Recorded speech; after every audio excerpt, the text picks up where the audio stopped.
Hey guys, tonight we are escaping the cold. While the rest of the medieval world is buried under snow, we are finding shelter in the warmest room in the village. We are stepping inside the blacksmith's forge. But this isn't about noise and chaos. This is about the hypnotic rhythm of the fire and the focus of the craft. So, before you get comfortable, take a moment to like the video and subscribe. Now, imagine the radiant heat on your face, and let's ease into tonight's journey together. Section 1. The Silence of Winter. The world outside has disappeared beneath the snow. Not gradually, not gently, but with the patient insistence that only deep winter can bring. Over the course of 3 days, the snow has fallen continuously, building itself into drifts that reach past your waist in some places, past your chest in others. The familiar landmarks of the village have been transformed into soft, rounded suggestions of themselves. The well in the market square is now a gentle mound. The fence posts are barely visible tips emerging from the white expanse. Even the old stone walls that separate one property from another have been softened, smoothed over, made gentle by the accumulation. It is late in the evening now, perhaps an hour after the sun has set, though you would be hard-pressed to say exactly when that transition occurred. The sky has been the same uniform gray for days, making it difficult to distinguish dawn from midday from dusk. Everything exists in a kind of perpetual twilight, neither bright nor truly dark. Just that endless, muffled gray that presses down on everything like a blanket. The temperature has been dropping steadily. You can feel it in the way the air seems to crystallize as you breathe, forming tiny, sharp needles in your lungs. The cold is no longer just uncomfortable. It has moved beyond that into something more fundamental, more dangerous. This is the kind of cold that kills livestock in their barns if you are not careful. The kind that turns exposed skin gray and numb in minutes. The kind that makes your bones ache from deep inside, as if the marrow itself is trying to freeze. The village is silent. Not the comfortable silence of a summer evening when people have simply retired to their homes and closed their doors. This is something else entirely. This is the enforced silence of survival. Every family has retreated behind whatever walls and shutters they possess, banking their fires high, huddling together for warmth. The streets, normally alive with the sounds of daily commerce and social exchange, are completely empty. No footprints mar the perfect surface of the snow. No voices carry on the still air. Even the dogs, normally so quick to bark at any disturbance, are quiet. The snow absorbs everything. You notice this as you stand at the edge of the village, looking down the main thoroughfare toward the cluster of buildings at the center. Sound simply does not travel the way it should. When you shift your weight, your boots creaking slightly, the noise seems to die almost immediately, swallowed by the white expanse around you. When you breathe out, even that small sound is somehow muted, as if the air itself has become thick and resistant to vibration. Everything is padded, cushioned, wrapped in layer upon layer of frozen silence. But there, in the distance, you see it. A light. Not bright, not dramatic, but steady and warm and unmistakable in the surrounding darkness. It comes from a low stone building near the center of the village, smoke rising from its chimney in a thick gray column that stands out against the white snow and gray sky. Even from here, even through the cold that makes your eyes water, you can see the faint orange glow emanating from the gaps around the door and windows. The forge. Of course it would still be working. Of all the trades in the village, the blacksmith's is perhaps the least affected by weather, at least in terms of the actual work. Metal does not care if there is a blizzard outside. Iron does not refuse to be shaped because the temperature has dropped. If anything, the contrast makes the work more appealing. Who would not want to spend their day next to a roaring fire when the alternative is this bone-deep freeze? You begin walking toward that light. Each step is an effort. The snow is deep enough that you must lift your legs high with each stride, and even then you sometimes misjudge the depth and find yourself sinking deeper than expected. Your feet have long since gone numb, despite the layers of wool and the straw you packed into your boots this morning. Your hands, even wrapped in thick mittens, ache with the cold. Your face, the only part of you truly exposed to the elements, feels raw and tight, the skin stretched too thin over the bones beneath. But you keep walking, because that light represents warmth, and warmth is the only thing that matters right now.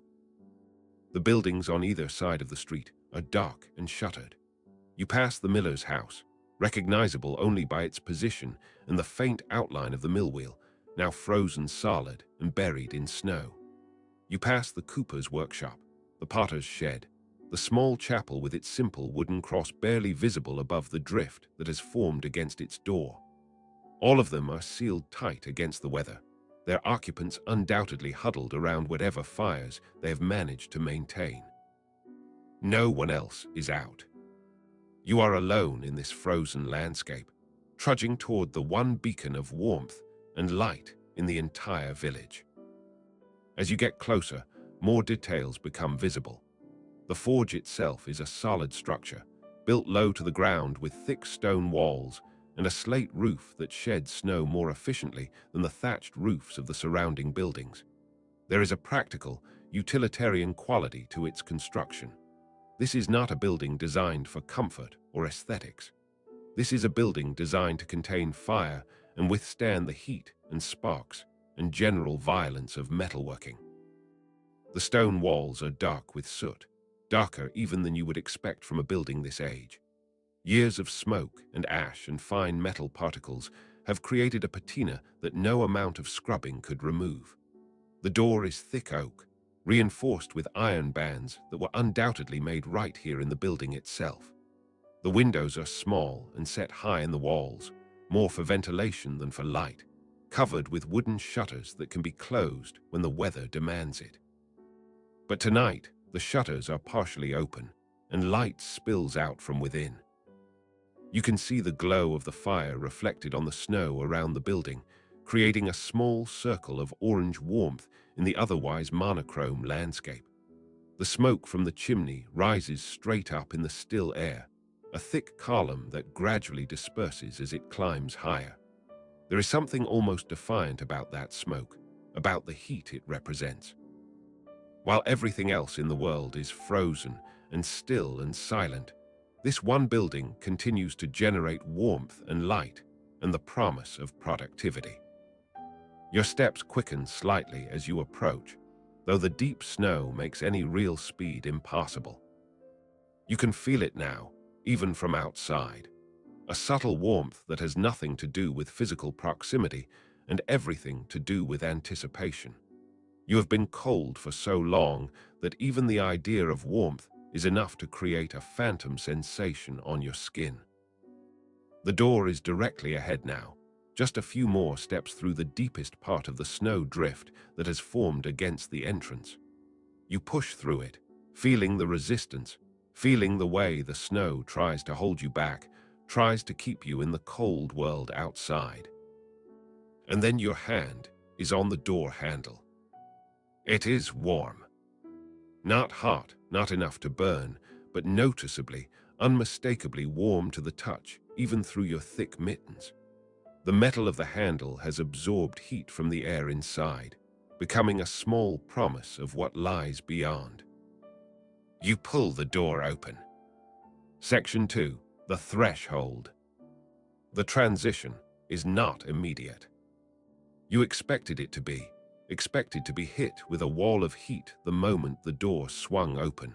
But the reality is more subtle, more gradual, and somehow more profound for that gradualness. At first, there is just the light. After so long in the grey twilight of the winter evening, the interior of the forge seems almost blindingly bright. Your eyes need a moment to adjust, to accommodate the orange glow that fills the space. You stand in the doorway, one foot still outside in the snow, one foot on the threshold, blinking against the sudden change in illumination. Then comes the warmth. It does not crash over you like a wave. Instead, it seeps into you, tentatively at first, as if testing to see whether you are real, whether you are truly there. You feel it first on your face, on the exposed skin that has been bearing the brunt of the cold for the entire walk here. The sensation is almost painful, a prickling, tingling awareness that spreads across your cheeks and forehead and nose. You step fully inside and close the door behind you. The sound of its shutting is dull, muted, absorbed by the snow outside and the thick walls around you. But the moment it closes, you feel the difference. The cold is sealed out. The warmth is sealed in. You have crossed from one world into another.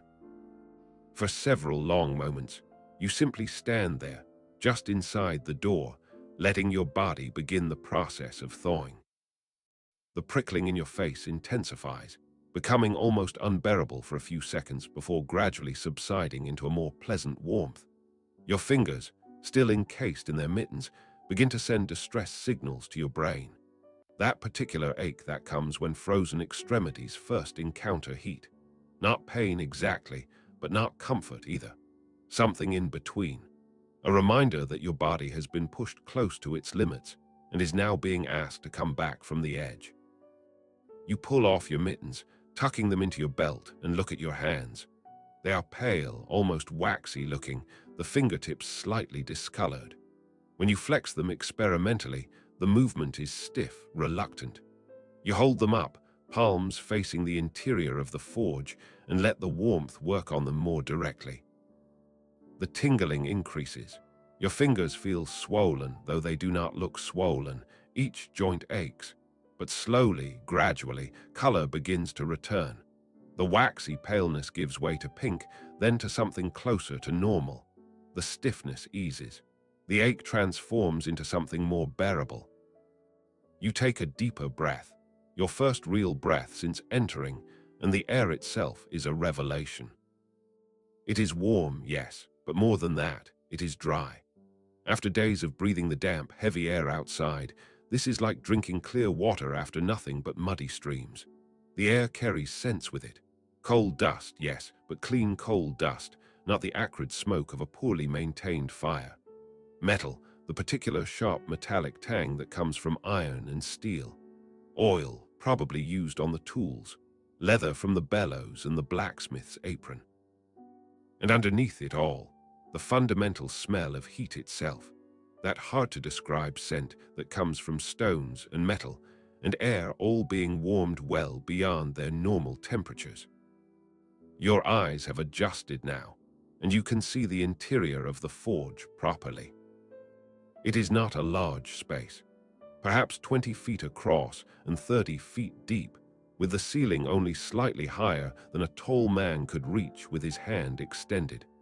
But it feels larger than its actual dimensions because of how the space is organized, how everything has its place and purpose. The walls are the same dark stone as the exterior, though inside they are even more blackened by years of smoke and soot. Tools hang on pegs driven into the mortar between stones, hammers of various sizes and weights, tongs in different shapes for gripping different pieces of metal, chisels and punches and files. Everything is arranged within easy reach, positioned so that the blacksmith can work efficiently, can grab what he needs without thinking about it. The floor is hard-packed earth, dark and uneven, scattered with small fragments of metal and coal. Your boots, still caked with snow, begin to create small puddles as the accumulated ice melts. You shuffle to the side, away from the door, not wanting to create a hazard or make a mess of the workspace. But all of this, the tools and the walls and the floor, all of it is secondary. Because there, against the far wall, dominating the entire space with its presence and its purpose, is the hearth. The fire. The heart of the forge. Section 3. The heart of heat. The hearth is not what you expected. Perhaps because the forge represents fire and metalworking and heat, you had imagined something large and roaring, something dramatic and violent. But the reality is different. The hearth is contained, focused, controlled. It is built into the far wall of the forge, a deep recess lined with fire brick that has been glazed smooth by countless cycles of heating and cooling. The opening is perhaps 3 feet across and 2 feet tall, sized to accommodate the work, but not so large as to waste heat or fuel. Inside that opening, the fire burns with an intensity that has nothing to do with size. This is not the cheerful crackling fire of a home hearth or the social warmth of a tavern fireplace.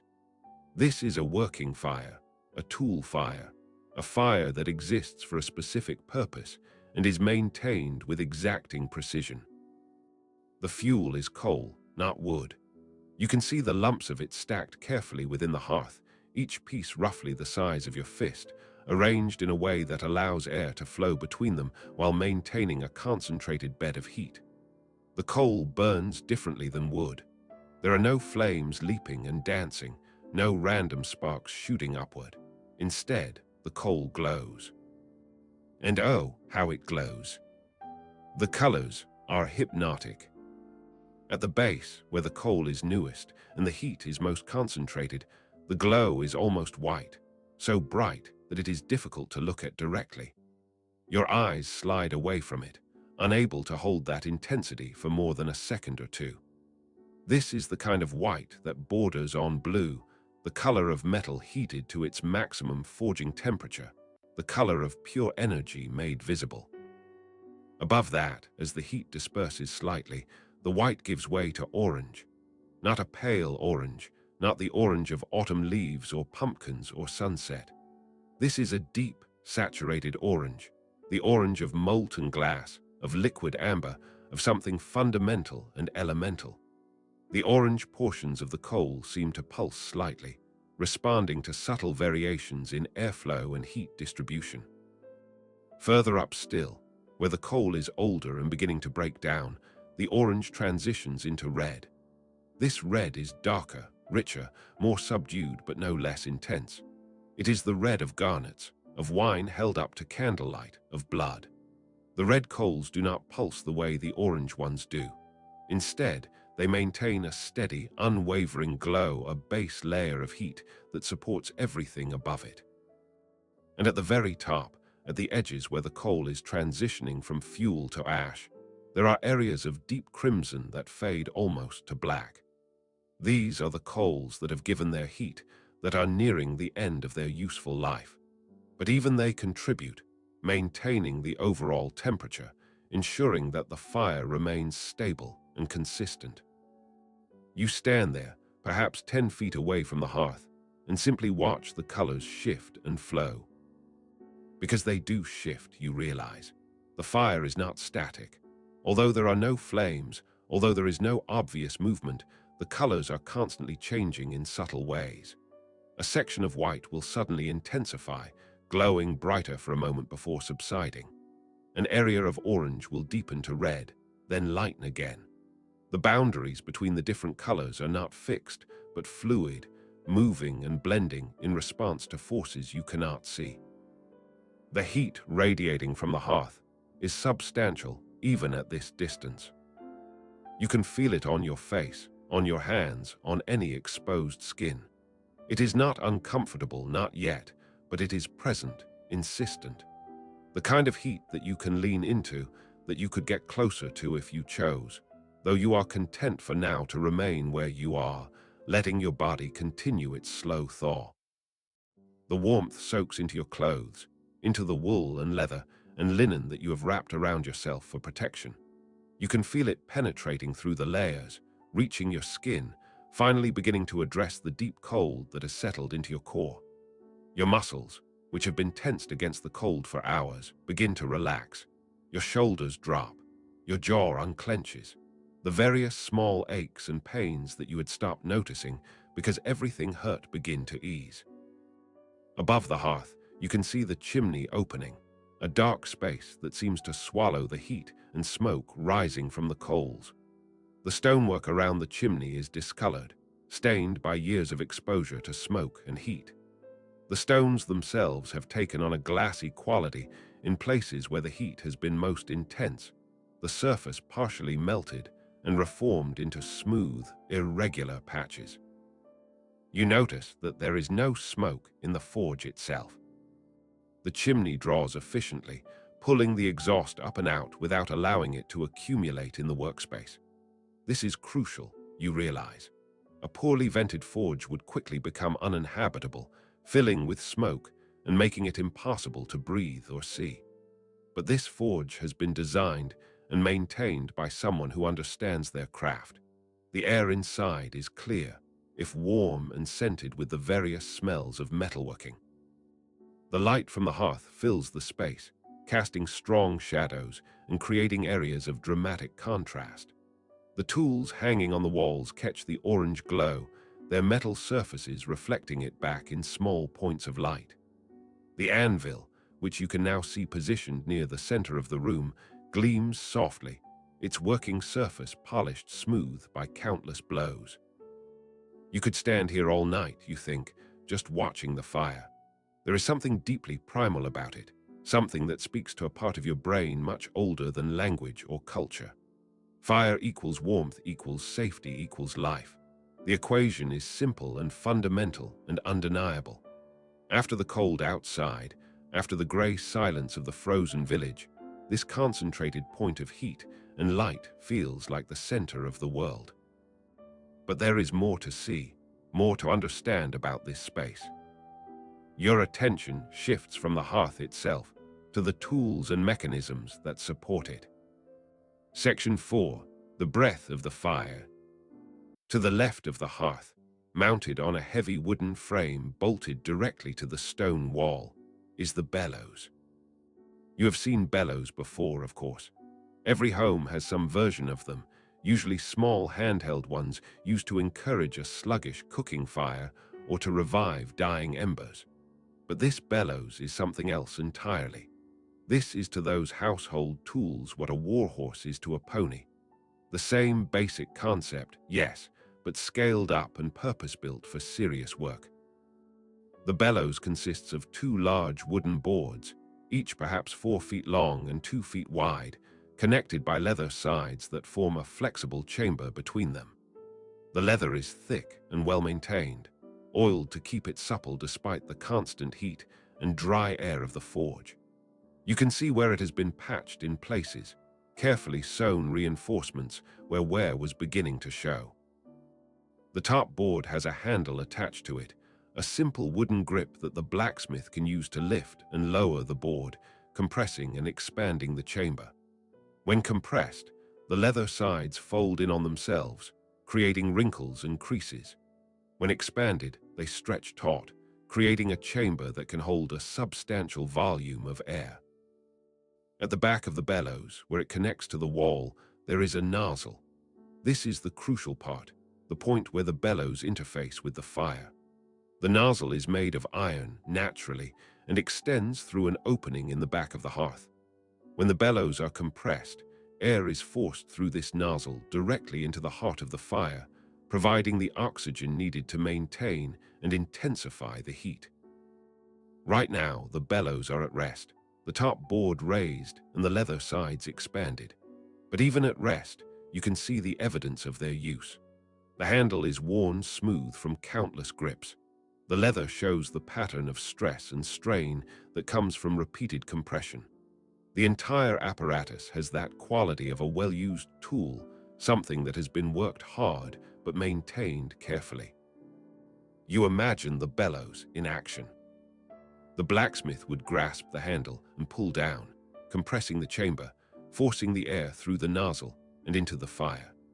The coals would respond immediately, glowing brighter, intensifying from red to orange to white wherever the stream of fresh oxygen struck them. Then he would release the handle, allowing the top board to rise back up, the leather sides stretching out as the chamber refilled with air drawn in through a small one-way valve on the top board. The rhythm would be steady, measured, not frantic, not rushed, but constant and controlled. Each compression would send a pulse of oxygen into the fire. Each expansion would prepare the next pulse. The fire would breathe with the bellows, growing brighter and hotter with each cycle. As you stand there contemplating this, a small current of air moves through the forge. You cannot feel it directly, but you can see its effects. Motes of dust, so fine that they are almost invisible, suddenly catch the light from the hearth. They dance and swirl in the moving air, creating small galaxies of reflected orange light. The dust motes move slowly, lazily, following air currents that you cannot otherwise perceive. Some of the dust is coal dust. You realize fine black particles that have settled over everything in the forge. Some of it is metal dust, tiny fragments created by filing and grinding. Some is simply the accumulated detritus of a working space, the inevitable sediment of daily labor. The dust motes drift toward the hearth, pulled by the heat rising from the coals. As they enter the column of warm air above the fire, they accelerate, spinning upward in spirals and helices, carried toward the chimney opening. A few of them, the ones that drift too close to the hottest coals, suddenly spark and vanish, consumed instantly by the heat. You watch this small display, mesmerized by the simple physics of it. Warm air rises. Cooler air moves in to replace it. Objects caught in those currents are carried along. It is basic, elementary, something you have known since childhood. But seeing it here, seeing it illuminated so clearly by the hearthlight, makes it feel new and fascinating. The movement of the air creates a sense of life in the forge. Even though no one is working right now, even though the bellows are still and the anvil is silent, the space is not static. The fire breathes on its own, drawing in air from the room, heating it, expelling it up the chimney. The forge is a system, you realize, a carefully balanced mechanism where every element affects every other element. The bellows are not just a tool to make the fire hotter. They are a way of controlling the fire, of directing where the heat goes and how intense it becomes. Without the bellows, the fire would burn according to its own logic, consuming fuel and oxygen in whatever pattern natural convection created. With the bellows, the blacksmith can focus that heat, can create temperatures high enough to soften steel, can maintain those temperatures for as long as needed. You move slightly closer to the bellows, careful not to interfere with the work area, but wanting to see more details. The craftsmanship is impressive. The wooden boards are thick and solid, heavy enough to create significant compression, but not so heavy that working them would be exhausting. The leather is attached with small copper nails, driven close together to prevent any air leakage. The hinges that allow the top board to move are simple but robust, made of iron and designed to handle thousands of compressions without failing. There is a satisfaction in seeing a tool so perfectly matched to its purpose. Nothing is decorative here. Nothing is added for aesthetics or show. Every element exists because it is necessary, because it contributes to the function of the whole. The bellows are beautiful not despite their utilitarianism, but because of it. Form following function so perfectly that the two become indistinguishable. Your fingers have fully thawed now. The aching has subsided into a pleasant warmth. You flex your hands experimentally and find them responsive, nimble, ready to work if work were required. Your face no longer prickles with the transition from cold to warm. Your body has accepted this new reality, this warm interior space carved out of the frozen exterior world. You take a few steps toward the center of the room, toward the anvil, your eyes still drawn again and again to the hearth and the hypnotic glow of the coals. Section 5. The material. Near the anvil, you notice several metal bars leaning against the wall. These are the raw material of the blacksmith's craft, the blank canvas that will be transformed into something useful through the application of heat and force and skill. The bars are iron, rough, and industrial-looking. Each one is perhaps 3 feet long and an inch square in cross-section, though the dimensions vary slightly from bar to bar. The iron has been cast and rolled somewhere else, probably at a larger operation closer to the mines and smelters, then brought here to be worked into finished pieces. You move closer to examine them. The surface of the iron is dark gray, almost black in places, with a texture that is neither smooth nor especially rough. It is covered with a thin layer of mill scale, the oxide that forms on iron during the hot rolling process. The scale flakes off easily if you scrape at it with your fingernail, revealing slightly brighter metal underneath. The iron is cold to the touch. Despite the warmth of the forge, despite the radiant heat from the hearth that fills the entire space, the iron bars have not absorbed any of that warmth. They remain as cold as the winter outside, as if they are somehow resistant to the very concept of heat. When you wrap your hand around one of the bars, you can feel it drawing warmth from your skin, pulling heat out of your palm and fingers. You release the bar and step back. There is something almost hostile about that coldness, something that reminds you that iron, for all its utility, is not naturally friendly to human purposes. Iron must be conquered, must be transformed through heat and work before it becomes useful. In its raw state, it is simply dead weight, inert and unyielding. But that is what this place is for.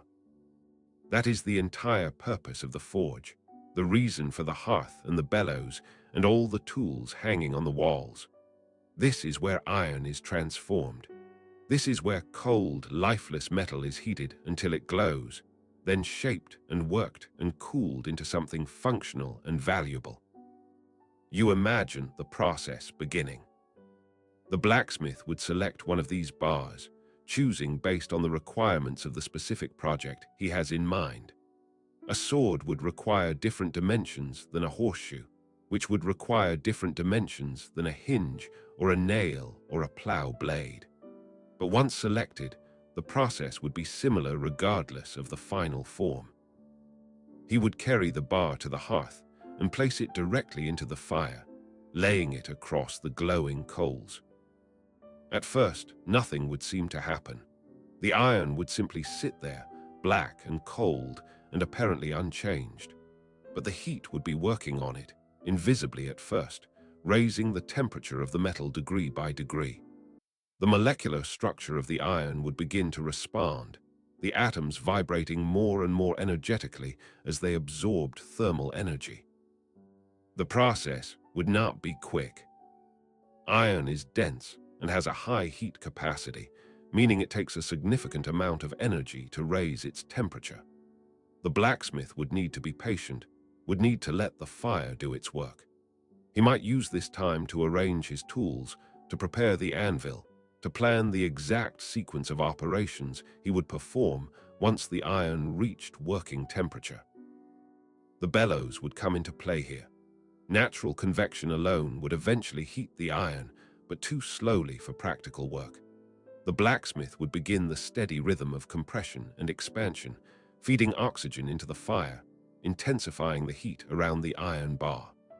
The coals immediately surrounding the bar would glow brighter, shifting from red to orange to white, creating a localized zone of extreme temperature. And slowly, gradually, the iron would begin to respond. Section 6. The transformation.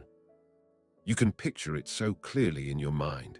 The iron bar lying across the glowing coals, the blacksmith working the bellows with that steady, hypnotic rhythm. For the first several minutes, the iron would remain black, dark and cold-looking despite being surrounded by red-hot coals. The contrast would be stark, the black bar cutting across the orange glow like a shadow made solid. But the heat would be penetrating deeper into the metal with each passing moment. Then, almost imperceptibly at first, a change would begin to appear, not everywhere at once, but in the section of the bar that was deepest in the coals where the heat was most intense.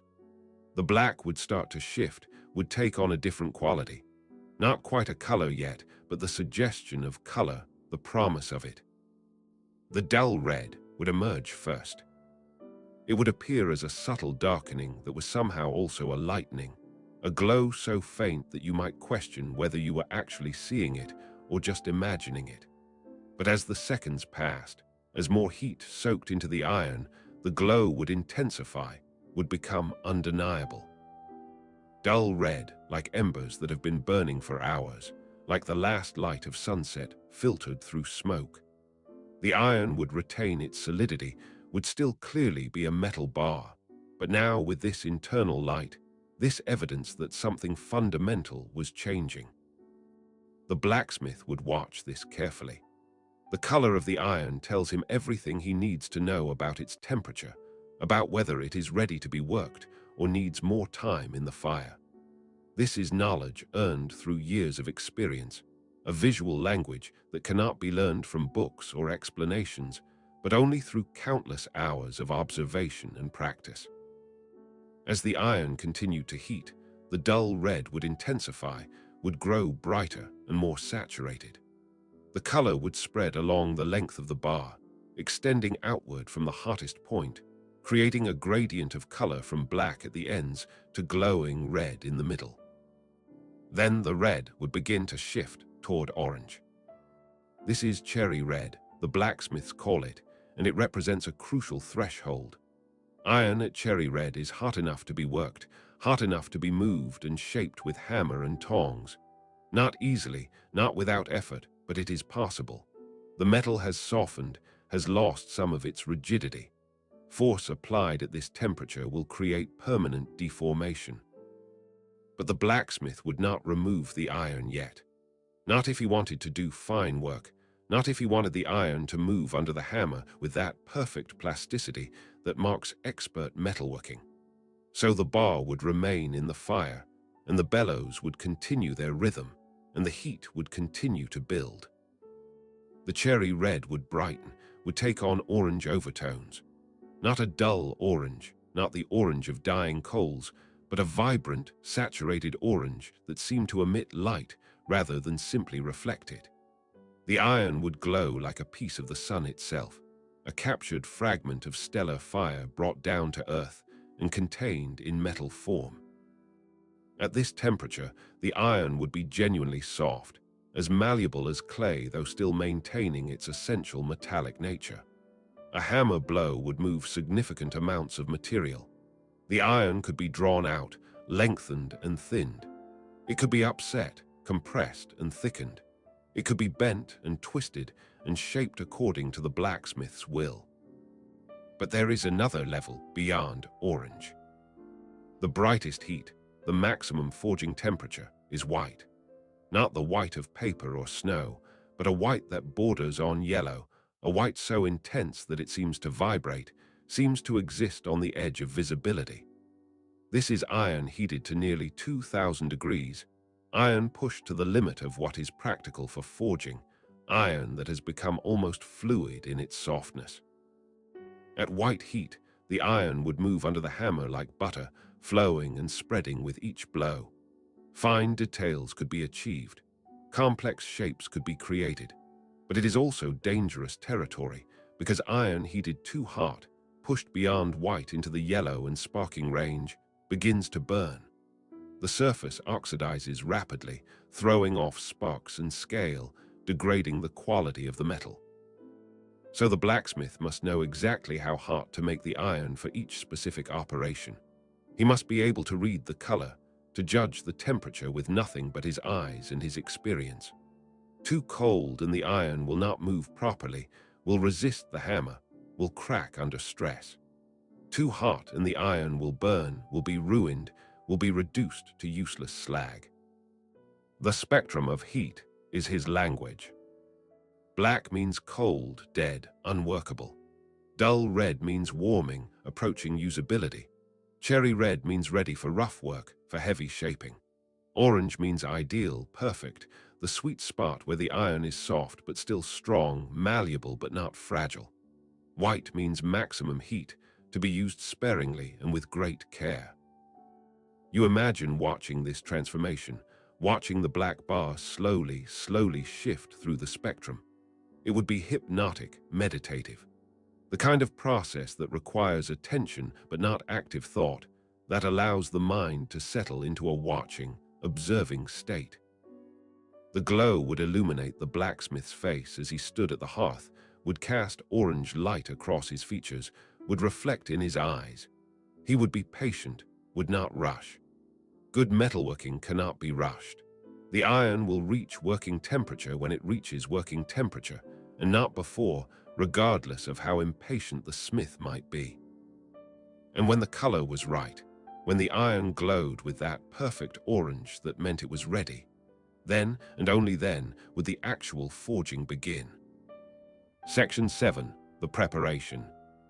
But before that moment arrives, before the iron is pulled from the fire and the hammer begins its work, there is preparation to be done. The blacksmith stands near the anvil now, though he does not touch it yet. His presence in the space changes everything. What was a static scene, a tableau of tools and fire, becomes dynamic, anticipatory. Something is about to happen. He is a solid man, neither young nor old, with the kind of build that comes from years of physical labor. His arms are thick with muscle, his hands large and scarred, his shoulders broad. He wears a heavy leather apron that hangs from his neck and is tied at the waist, covering his front from chest to knees. The apron is marked with burns and stains, scorched in places where hot metal or sparks have struck it. It is a map of his work, a record of countless projects and mishaps and near misses. He moves with deliberate care, without wasted motion. Every gesture is purposeful, economical. This is someone who has performed these actions so many times that they have become automatic, built into muscle memory, so deep that conscious thought is barely required. First, he cleans the anvil. Using a wire brush that hangs from a peg near the workbench, he scrubs the flat top surface of the anvil, removing any debris that might have accumulated since the last use. Small fragments of metal, bits of scale, coal dust, anything that might interfere with the work ahead. The brush makes a soft scraping sound as the wires drag across the steel, a whisper of preparation. The anvil itself is a beautiful thing in its functionality. It is made from forged steel, incredibly dense and hard, designed to withstand the repeated impact of hammer blows without deforming. The working surface is completely flat, polished to a smooth finish by years of use. The edges are sharp and crisp, important for certain operations where the smith needs to bend metal at a precise angle. One end of the anvil extends into a horn, a rounded conical projection that is used for shaping curves and circles. The other end features a hardy hole, a square opening that can accept various tools that are mounted into it. The entire anvil rests on a massive wooden stump, cut from an old oak and buried several feet into the ground to provide a stable, non-resonant base. Once the surface is clean, the blacksmith sets down the wire brush and examines the anvil closely. He runs his hand across the working surface, feeling for any imperfections, any irregularities that might have developed. His fingers are sensitive despite their calluses, capable of detecting variations in the surface that would be invisible to the eye. Satisfied, he moves to the tool rack. He selects a hammer, choosing from among the dozen or so hanging on their pegs. This one is a cross peen hammer, with one face flat and the other edge shaped like a wedge. It is the right weight for the work he has planned, heavy enough to move metal efficiently, but not so heavy that precision would be sacrificed for power. The handle is smooth and worn, shaped by years of gripping to fit his hand perfectly. He swings the hammer experimentally a few times, not striking anything, just feeling the balance, reminding his muscles of its weight and momentum. The hammer moves through the air silently, describing small arcs in the space above the anvil. Next, he chooses a pair of tongs. These are crucial for handling hot metal safely. The tongs he selects have flat jaws that can grip a square bar securely without damaging it. The handles are long enough to keep his hands well away from the heat, and the joint is tight, providing precise control over the grip. He opens and closes the tongs several times, checking that the hinge moves smoothly, that there is no play or wobble in the mechanism. The tongs respond perfectly, closing with firm pressure, opening with ease. These small checks, these tiny moments of preparation, are essential. A tool that fails at the wrong moment can ruin a piece of work or cause injury. Better to discover a problem now, in the calm before the work begins, than in the middle of a critical operation. The blacksmith sets the hammer and tongs on a small bench next to the anvil, arranging them precisely where he will need them. Within easy reach, but not in the way. Ready to be grabbed without looking, without thought. Then he adjusts his apron. The strings at his waist have loosened slightly, and he reties them, pulling them snug but not tight. The apron needs to hang properly, needs to provide protection without restricting movement. He shifts his shoulders, settling the neck strap more comfortably. He flexes his arms, checking that he has full range of motion. These adjustments are small, seemingly insignificant, but they matter. Comfort matters. Security matters. When you are working with fire and heavy metal, when you are performing operations that require both strength and precision, you need to know that your body is ready, that your clothing and tools will not interfere. Once satisfied with the apron, he returns his attention to the hearth. The iron bar has been heating for several minutes now, and the transformation has begun. The section in the deepest part of the fire has started to glow, a faint, dull red just becoming visible. But it is not ready yet, not nearly ready, so he watches and waits. Patience is perhaps the most important virtue in blacksmithing, more important even than strength or skill. The metal will be ready when it is ready. No amount of wishing or willing can make iron heat faster than the laws of physics allow. The blacksmith moves to the bellows and grasps the handle. He pulls down, compressing the chamber, and air rushes through the nozzle into the fire. The coals respond immediately, brightening where the oxygen strikes them. The glow intensifies, spreads, becomes more vivid. He releases the handle, and it rises back up, the leather sides stretching as the chamber refills with air. He repeats the motion, down, up, down, up.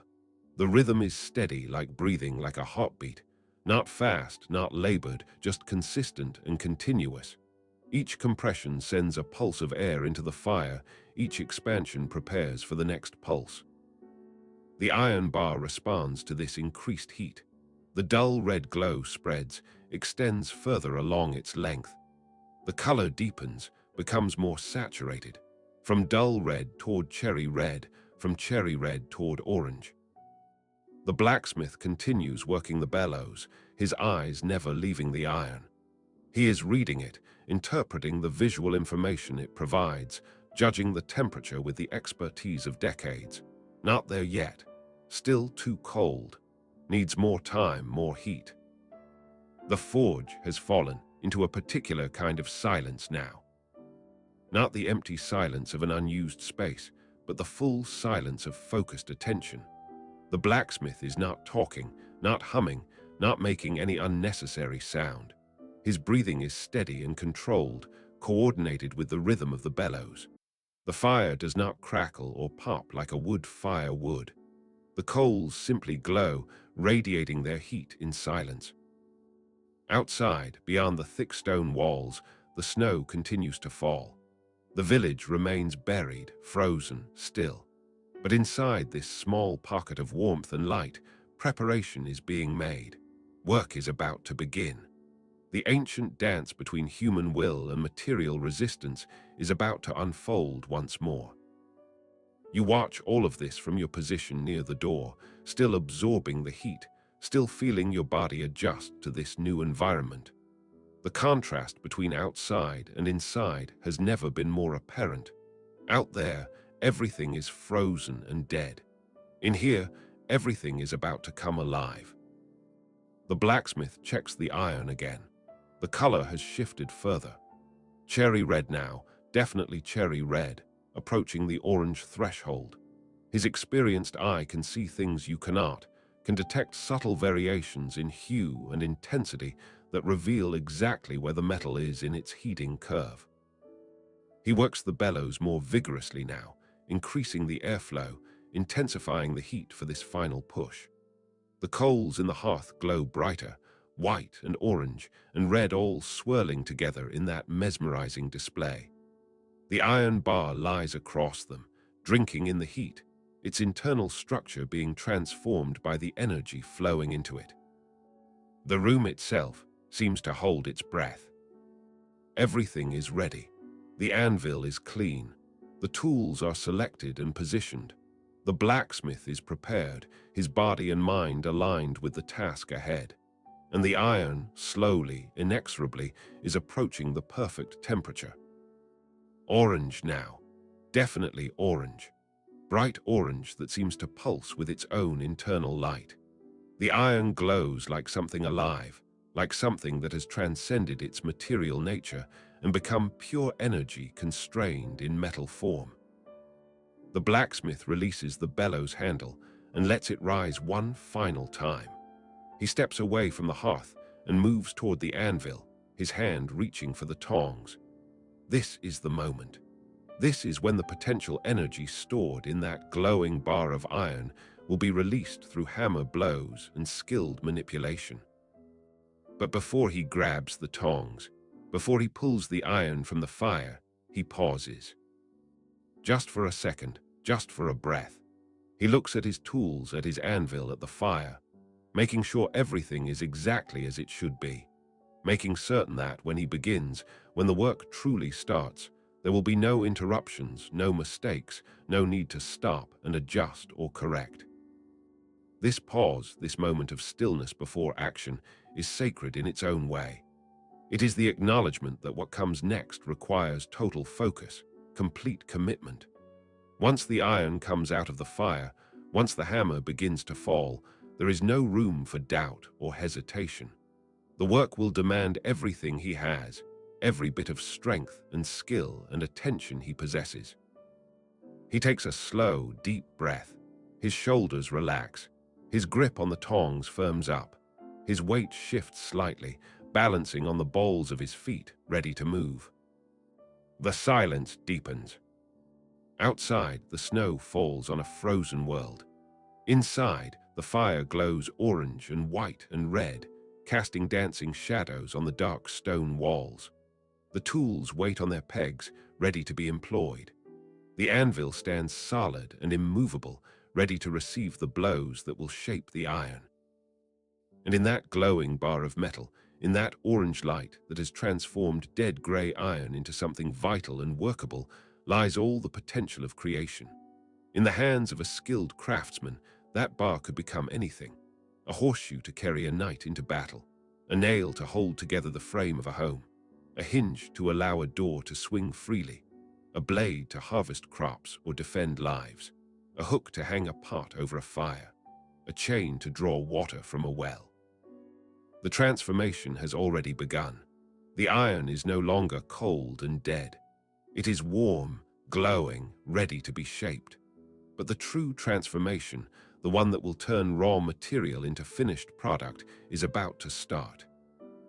The blacksmith reaches out with the tongs, opening the jaws, positioning them around the iron bar where it lies across the glowing coals. The orange light reflects off the metal of the tongs, off the leather of his apron, off the perspiration that has begun to form on his forehead from the radiant heat. His movements are sure and deliberate. No rush, no panic, just calm, practiced motion. The tongs close around the bar with a secure grip. He tests it, making sure the iron is held firmly before he lifts it from the fire. Everything is ready. The moment stretches out, seems to expand beyond its actual duration.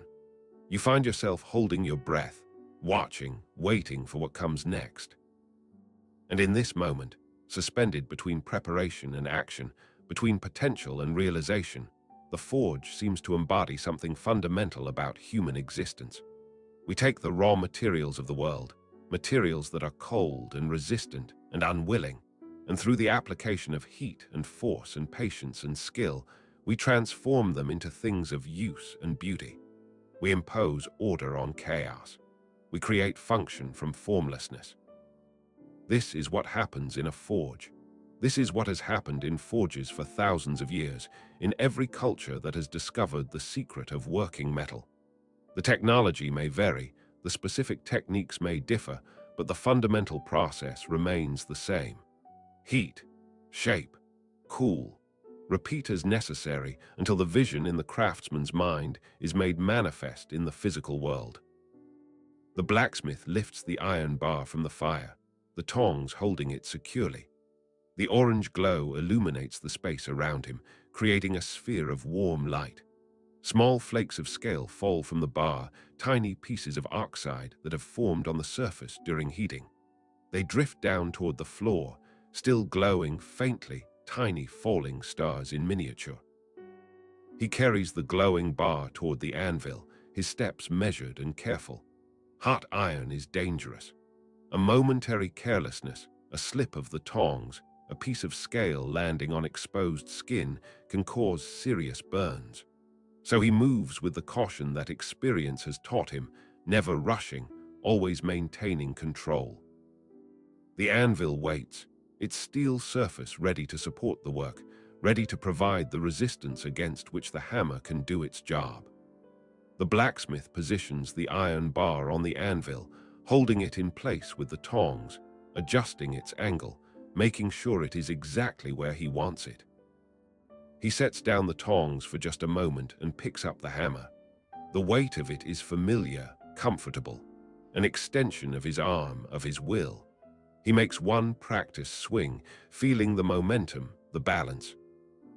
Then he returns his left hand to the tongs, gripping them firmly, holding the iron steady against the anvil. His right hand brings the hammer up, preparing for the first blow. The silence in the forge is complete now. Even your breathing seems loud in the stillness. The only sound is the faint whisper of heat rising from the glowing iron, the subtle creaks of leather and wood as the blacksmith adjusts his stance. This is the moment before. The moment when potential becomes kinetic, when contemplation becomes action, when the work that has been prepared for, thought about, planned, finally begins in earnest. The hammer hangs in the air for just a fraction of a second, poised at the top of its arc. The orange glow of the iron reflects off its polished face. The blacksmith's muscles tense, ready to guide the blow with precision, to strike exactly where he intends with exactly the force required. And you realize, watching this, that you are witnessing something ancient and essential. This scene, this exact scenario, has played out countless times throughout human history. In every village, in every town, in every settlement large enough to need metal goods, there has been a forge. And in every forge, there has been a smith preparing to strike hot iron on an anvil. The tools may have varied in their specifics. The design of the hearth, the style of the bellows, the shape of the hammer and anvil, all of these have changed and evolved over the centuries. But the fundamental process, the basic interaction between heat and metal and human skill, that has remained constant. You are watching history, not history as a distant, abstract concept, but history as a living, ongoing process. The same process that created the nails in ancient Rome, the swords of medieval knights, the horseshoes that carried explorers across continents, the tools that built civilizations. And in this moment of suspended action, in this pregnant pause before the hammer falls, you understand why you came here. Not just to escape the cold, though that would have been reason enough, but to witness this, to see the fire transform the iron, to watch patience and skill prepare for the work ahead, to stand in the presence of something authentic and real and deeply human. The forge has become more than just a warm room in a cold village. It has become a sanctuary of sorts, a place where the elemental forces of fire and metal meet human creativity and determination, where the chaos of raw materials is given form and purpose through will and work. Outside, the snow continues to blanket the world, muffling everything, freezing everything, reducing the landscape to simple whites and grays. But inside, here in the heart of the forge, There is color and warmth and the promise of creation. The orange glow of hot iron, the white heat of the coals, the red of the leather bellows, the warm brown of the wooden handles, all of it illuminated by the fire, all of it existing in contrast to the frozen world beyond the door. You settle into your watching position, your body now fully warm, your mind calm and focused. The dramatic transition from outside to inside is complete. You are part of this space now, part of this moment, an observer to the ancient and ongoing relationship between craftsman and material. The blacksmith breathes steadily, his eyes fixed on the glowing iron, his body poised to begin. The hammer hangs ready. The anvil waits solid and unmovable beneath the hot metal. The fire glows in its hearth, its work of heating done for now, resting but ready to heat more metal when needed. Everything is balanced on this edge between preparation and execution. The silence is not empty but full, charged with anticipation, heavy with the weight of what is about to unfold. This is the moment that all the previous moments have been building toward. The fire has been maintained. The iron has been heated. The tools have been prepared. The smith has readied himself physically and mentally. Now comes the work. And in the warmth of the forge, surrounded by the tools of transformation, illuminated by the glow of hot metal, you wait with bated breath to see the hammer fall, to witness the beginning of the dance between force and resistance that will shape the iron into something new. But that moment, that first strike, that sound that is not quite a clang but a dull, heavy thud that you feel in your chest more than hear with your ears, that moment belongs to the next part of our story. For now, we rest in this space between. We dwell in the preparation. We absorb the warmth and the silence and the anticipation. Because sometimes the moment before is as important as the moment itself. The breath before the dive, the pause before the leap, the stillness before the storm of creation begins. This is that moment, suspended, complete, perfect in its potential. And tomorrow night, we will return to see what happens when the hammer finally falls, when the iron begins its transformation under the skilled hands of the blacksmith, when the forge truly comes alive with the rhythm of work and creation. But tonight, we have witnessed the preparation. We have felt the warmth. We have escaped the cold and found shelter in this ancient and essential place. Tonight, that is enough. Section 8. The Rhythm. The hammer falls. Not with a sharp clang, not with the piercing ring you might expect from metal striking metal. The snow outside has muffled the world, has absorbed all the sharp edges of sound, and even here inside the forge, that muffling quality persists. What you hear instead is a thud, deep, dull, heavy, a sound you feel as much as hear, a vibration that travels through the floor and up through your legs and settles somewhere in your chest. Thud. The hammer strikes the glowing iron and the metal yields, flattening slightly under the blow. A small shower of scale breaks free from the surface, tiny flakes of oxide that scatter across the anvil like dark snow. The iron shifts position slightly, responding to the force, and the blacksmith adjusts his grip on the tongs, repositioning the bar for the next strike. The hammer rises. Slowly, it seems, though that is probably just your perception. The blacksmith's arm moves with practiced efficiency, bringing the hammer head up to shoulder height, no higher. Wasted motion is wasted energy, and the work ahead requires endurance more than dramatic gestures. Thud. The second blow falls in almost the same spot as the first. The iron flattens a bit more. The orange glow seems to pulse with each impact, brightening momentarily as the compression releases heat, then settling back to its previous intensity. More scale falls away, creating a small constellation of dark flakes on the anvil surface. Up, down, up, down. The rhythm establishes itself quickly. There is no acceleration, no building tempo.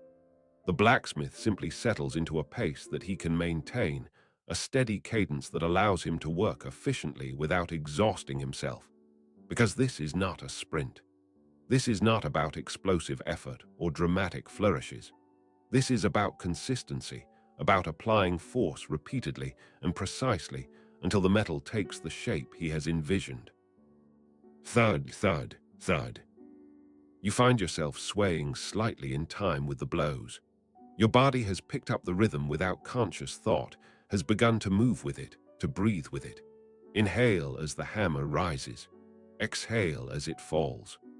The pattern is hypnotic, meditative, like watching waves lap against a shore or rain fall on a roof. The iron begins to change shape. At first, the changes are subtle, almost imperceptible. A slight flattening here, a minor spreading there. But as the blows continue, as the hammer strikes again and again in that steady, unrelenting rhythm, the cumulative effect becomes visible. The square cross-section of the bar begins to rectangular. The edges, once crisp and defined, start to blur and round. The blacksmith rotates the bar slightly between strikes, presenting different faces to the hammer, ensuring that the metal moves evenly. His left hand, holding the tongs, makes constant small adjustments. A twist here, a shift there, each movement precise and purposeful. His right hand brings the hammer down with metronomic regularity. Thud, thud, thud. The sound fills the forge, but it does not dominate it. It exists within the space rather than overwhelming it. Between each strike, there is a moment of near silence, filled only with the soft whisper of heat rising from the iron and the gentle creak of leather as the blacksmith shifts his weight. Then the hammer falls again, and that deep thud reverberates through the room. You notice that you are becoming sleepy. Not the exhausted sleepiness that comes from physical labor or the heavy sleepiness that follows a large meal. This is something gentler, more gradual. The warmth of the forge has soaked into your bones, relaxing muscles you did not realize were tense. The rhythm of the hammer has lulled your mind into a calm, receptive state. Your eyelids feel heavy, not fighting to stay open, but simply comfortable with the idea of closing. The work continues. Thud, thud, thud. The iron is cooling now, you notice. The bright orange glow is fading slightly, shifting back toward red. The metal is becoming less plastic, more resistant to the hammer blows. The blacksmith recognizes this immediately, his experienced eye reading the color change, understanding what it means. Without breaking rhythm, without any apparent rush or concern, he simply stops. The hammer does not fall for the next strike. Instead, he carries the iron back to the hearth, still gripped securely in the tongs. He lays it across the glowing coals and reaches for the bellows handle. The bellows begin their own rhythm now, counterpoint to the hammer's percussion. The leather sides compress and expand, compress and expand. Air flows into the fire. The coals respond, brightening, intensifying. The iron bar lies across them, already beginning to absorb the renewed heat. You watch the color return to the metal. From red back to cherry red, from cherry red back to orange. The transformation is slower this time because the iron is starting from a higher temperature, but it is just as mesmerizing. The glow spreads along the bar, chasing away the dullness, restoring that vital, living quality to the metal. When the color is right, the blacksmith releases the bellows and retrieves the iron. He carries it back to the anvil, positions it carefully, picks up the hammer, and the rhythm resumes. Thud, thud, thud. This is the cycle of blacksmithing, you realize. Heat and hammer, hammer and heat. The iron is only workable for a limited time before it cools too much, so the work must be done in stages, in these repeated cycles of heating and striking. Each cycle moves the project forward incrementally, gradually transforming the raw material into the finished product. The predictability of it is soothing. You know what is coming. The hammer will strike until the iron cools. Then the iron will be reheated. Then the hammer will strike again, over and over, with minor variations but essential consistency. There are no surprises here, no sudden changes or dramatic developments, just the steady, patient application of heat and force. The metal moves like clay now, you notice. With each hammer blow, it spreads and flows, responding to the force with that perfect plasticity that properly heated iron achieves. The blacksmith is not fighting the material, not forcing it against its will. He is simply guiding it, suggesting the shape he wants, and the hot iron complies. Thud, thud, thud. A particularly solid blow sends a ripple through the iron, visible as a wave that travels along its length. The metal shivers like water disturbed by a stone, then settles back into stillness, slightly flatter than before, slightly closer to the intended form. Your breathing has synchronized completely with the rhythm now. In and out, in time with up and down. You are not consciously controlling this. It has simply happened, your body finding the natural pattern and settling into it. The effect is deeply calming, like being rocked gently, like being held in a safe embrace. The blacksmith's face is calm, almost blank. Not from boredom or inattention, but from the kind of deep focus that does not require or permit expression. His eyes are fixed on the iron, reading it constantly, monitoring its color, judging its temperature, assessing its readiness. His hands move automatically, guided by muscle memory built over decades of repetition. Thud, thud, thud. Time seems to stretch and compress in strange ways. Each individual hammer blow is a discrete event, clearly defined, separated from the previous one and the next by those moments of silence. But the overall effect is one of continuity, of an ongoing process that has no clear beginning or end. You have been watching this for what feels like both minutes and hours simultaneously. The iron continues to transform. What was once a simple square bar is becoming something else. The cross-section is now decisively rectangular. One end has been tapered slightly, drawn out to a point. The edges have been rounded and smoothed. It is still clearly a work in progress, still rough and unfinished, but the direction is becoming apparent. The vision in the blacksmith's mind is beginning to manifest in the physical world. The rhythm never falters. Not when the iron needs to be reheated, not when the blacksmith shifts his stance or adjusts his grip. The basic pattern persists, a heartbeat underlying all the small variations and adjustments. Up, down, thud, thud, thud. You lean back against the wall, letting it support your weight. The stones are warm from the radiant heat of the forge, comfortable against your back. Your eyes remain open but unfocused, watching the work without straining to see every detail. The general impression is enough.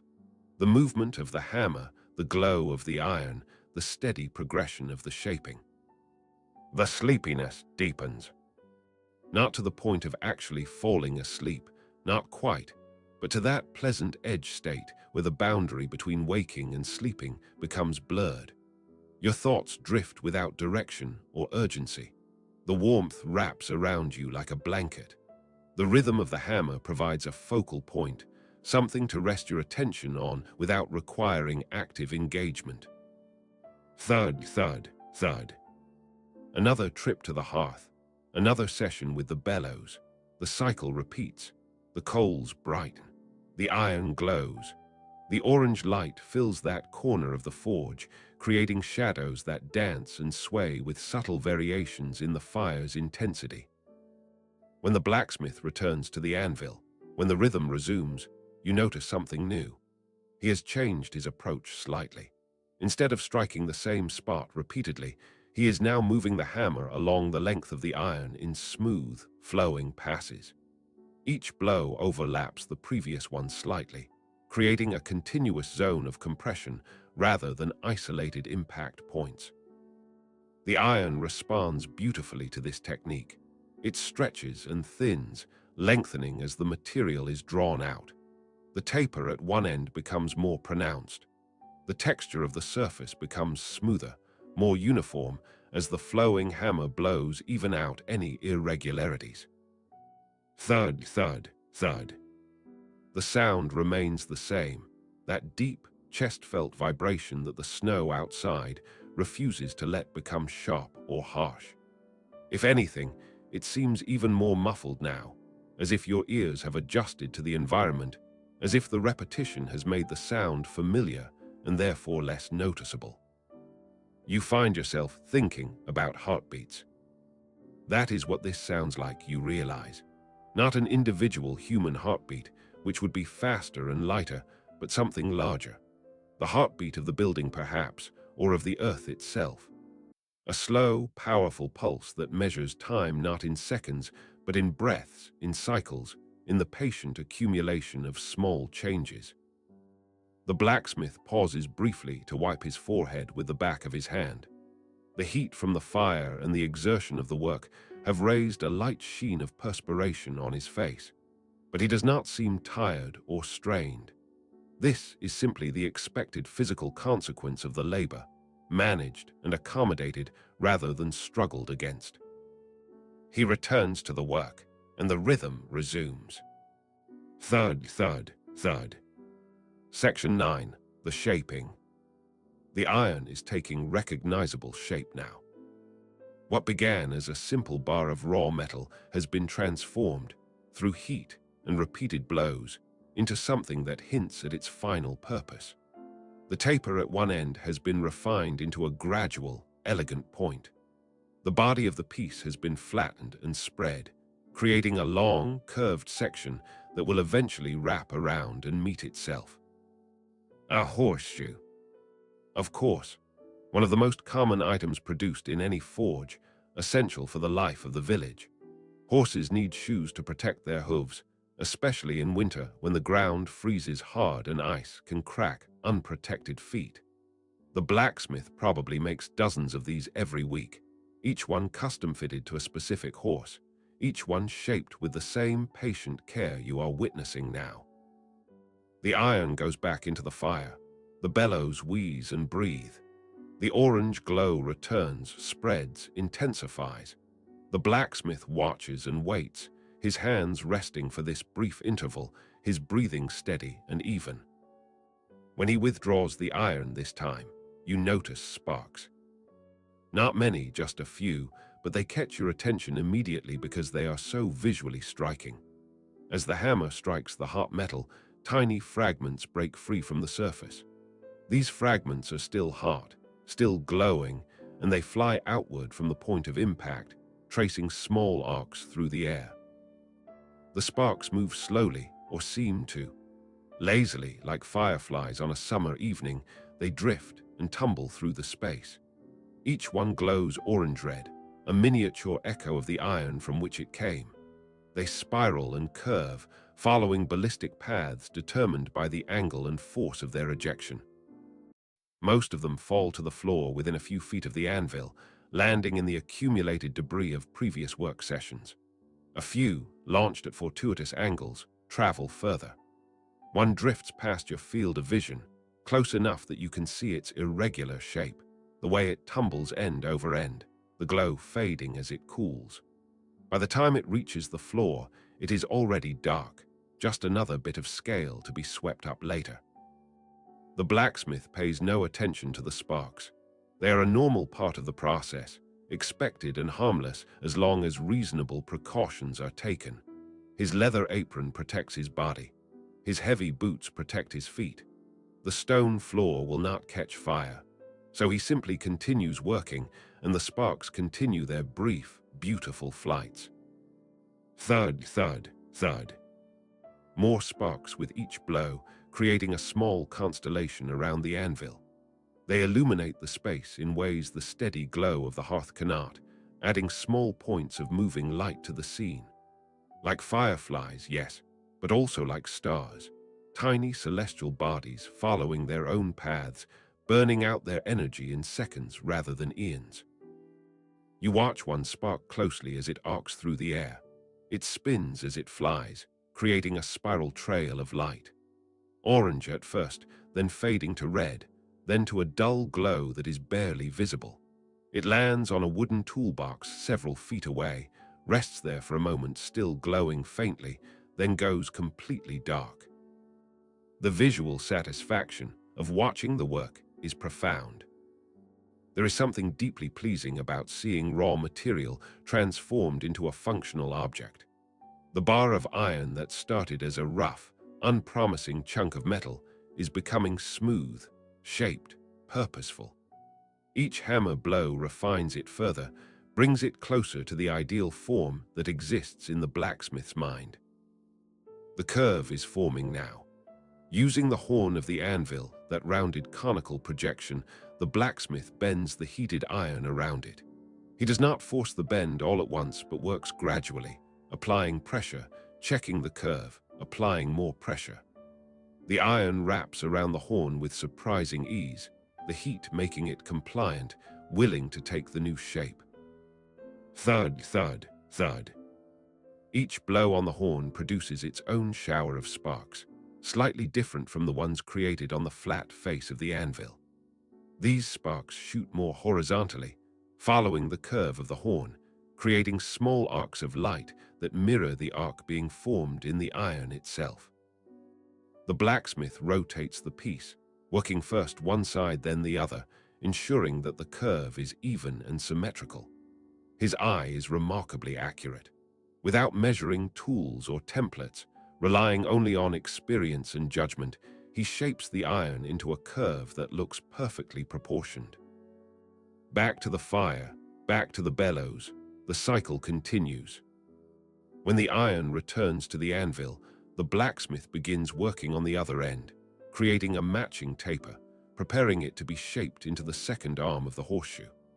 The rhythm of the hammer remains constant, that steady up and down, that reliable thud that fills the forge without dominating it. The second end tapers smoothly, mirroring the first. More sparks fly with each blow, creating their brief, beautiful arcs. The iron spreads and thins under the hammer, responding to the blacksmith's will, taking the shape he envisions. You notice the texture of the forming horseshoe. The surface is not perfectly smooth, but slightly dimpled, marked by the individual hammer blows. Each impact has left a tiny depression, and these depressions overlap and merge, creating a landscape of small variations. It gives the piece character, evidence of its handmade nature, proof that this was shaped by human hands rather than extruded by a machine. The curve on the second arm forms as smoothly as the first.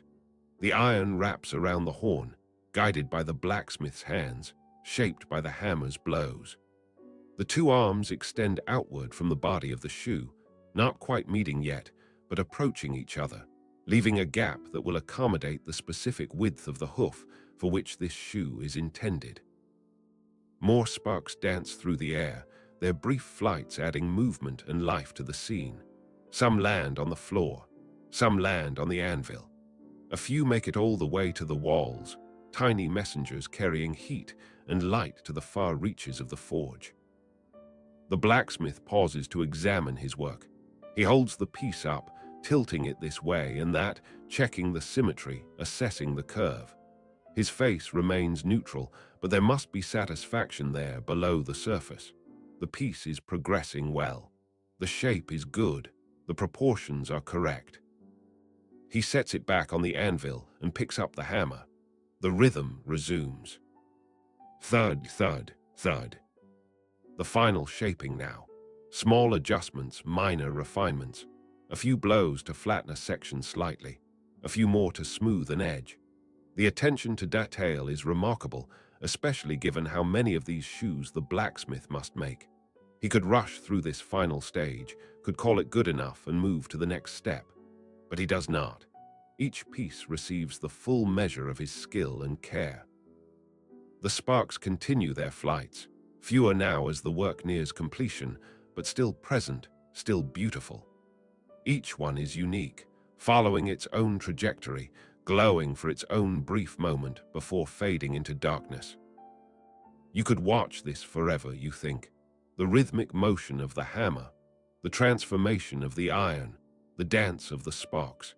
There is something eternal about it, something that transcends this specific moment and connects to every forge that has ever existed, every blacksmith who has ever shaped heart metal. But the work is not quite finished. There are more steps to come, more stages in the transformation from raw material to finished product. The blacksmith sets down the hammer and reaches for a different tool. Section 10. The trance. The new tool is a punch, a simple rod of hardened steel with a blunted point. The blacksmith positions it against the horseshoe near one of the ends and picks up his hammer again. He strikes the back of the punch with carefully controlled blows, driving it through the hot iron, creating a hole. Thud, thud, thud. The rhythm has changed slightly, become more staccato. Each blow is shorter, sharper, designed to advance the punch incrementally rather than move large amounts of material. The iron resists briefly, then yields, the punch pushing through from one side to the other. When the punch is withdrawn, it leaves a clean, round hole, still glowing orange around the edges. This is where the nail will go, the nail that will secure the horseshoe to the hoof. Multiple holes are needed, spaced evenly along the arms of the shoe. The blacksmith moves the punch to the next position. The hammer falls again. Another hole is formed, then another, then another. The process is repetitive, almost mechanical in its consistency. Position the punch, strike it through, withdraw it, move to the next location. Thud, thud, thud. Between each set of holes, the iron must be reheated. The work of punching holes cools the metal quickly, drawing heat out through the contact with the steel punch. So back to the hearth the shoe goes, back across the glowing coals, back into the embrace of heat that makes the iron workable again. The bellows wheeze, the coals brighten, the orange glow returns. The blacksmith waits with infinite patience, watching the color, reading the temperature. You have settled completely into the trance of watching now. Your body is motionless against the warm wall. Your breathing is slow and deep, synchronized with the rhythms of the work. Your mind has stopped its usual chatter, has quieted into a state of pure observation. There are no thoughts, no judgments, no internal commentary, just watching, just being present with what is happening. Heat, beat, cool. The cycle repeats. Heat the iron in the fire, beat it with the hammer, let it cool enough to handle, then heat it again, beat it again, let it cool again. Over and over, each repetition moving the project forward by a small increment, the cumulative effect building gradually toward completion. There is something profoundly boring about this, in the best possible sense of the word. Not boring as in uninteresting or tedious, but boring in the sense of drilling down, of penetrating to something essential and fundamental. The repetition strips away everything extraneous, everything decorative or showy. What remains is pure function, pure process, the basic interaction between human intention and material reality. Thud, thud, thud. The last hole is punched through. The blacksmith sets down the punch and examines the shoe carefully, checking that all the holes are properly positioned, that they are the right size and depth. He runs his finger along the inside curve of the shoe, feeling for any sharp edges or irregularities that might cause discomfort to the horse wearing it. Satisfied, he returns the shoe to the fire one more time. This heating is different from the others. This time, he is bringing the entire piece up to an even temperature, erasing the cool spots created by the punching process, ensuring that the whole shoe is uniformly hot before the next major step. The bellows work steadily. The iron glows. The heat soaks through the metal, evening out the temperature gradients, preparing the piece for what comes next. You watch the color spread across the horseshoe. The orange glow is beautiful in its evenness now, uniform from end to end, evidence that the metal has reached equilibrium with the heat source. This is iron at its most plastic, most workable, most responsive to the blacksmith's touch. When he withdraws it from the fire, Holding it carefully with the tongs, the shoe glows like a captured piece of sunset. The orange light illuminates the blacksmith's face from below, creating dramatic shadows, making him look ancient and timeless, like every smith who has ever worked metal. He carries the glowing shoe to the anvil, but this time he does not pick up the hammer. Instead, he begins a different kind of shaping, using the tongs themselves to make fine adjustments to the curve, bending and tweaking, ensuring that the shoe will fit properly, that it will conform to the specific hoof it is intended for. The adjustments are tiny, almost imperceptible. A slight spreading here, a minute compression there. But each one matters, each one contributes to the overall fit and function of the finished piece. The iron is cooling again now, fading from orange toward red. The blacksmith works quickly but without panic, making his adjustments while the metal is still soft enough to move. When the glow has faded to cherry red, too cool for further shaping, he simply stops. But he does not return the shoe to the fire this time.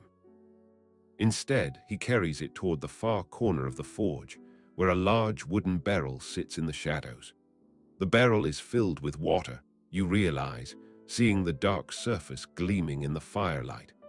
This is the quenching barrel, where hot iron is rapidly cooled, where the final stage of the transformation takes place. The trance of repetitive work is about to be broken by something dramatic. Section 11. The Quench. The blacksmith pauses for just a moment, the glowing horseshoe held in the tongs, positioned above the water barrel. He seems to be taking a final mental measurement, confirming that the shoe is exactly as he wants it, that no further adjustments are needed. Because once it goes into the water, once the quenching begins, there is no going back. The shape will be locked in place.